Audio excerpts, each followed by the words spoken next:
ASH 2020 was quite exciting in regards to the bispecific antibodies and the potential expansion of CAR-T to additional B-cell lymphoma subtypes such as follicular lymphoma.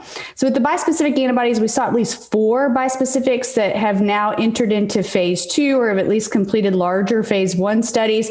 And though it's hard to compare across them, the general message is that they all appear to have efficacy in large cell lymphoma, in follicular lymphoma.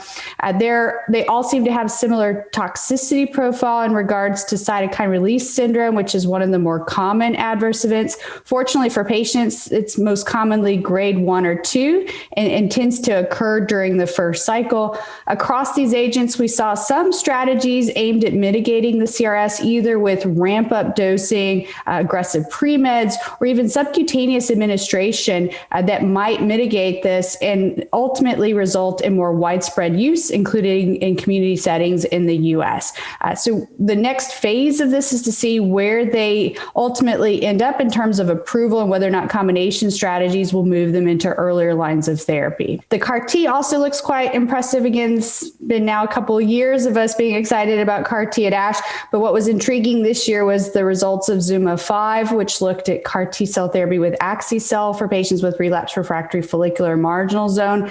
About 124 patients with follicular had very favorable efficacy in a heavily pretreated patient population. And the toxicity appears to be even better in follicular than what we've seen in large cell lymphoma.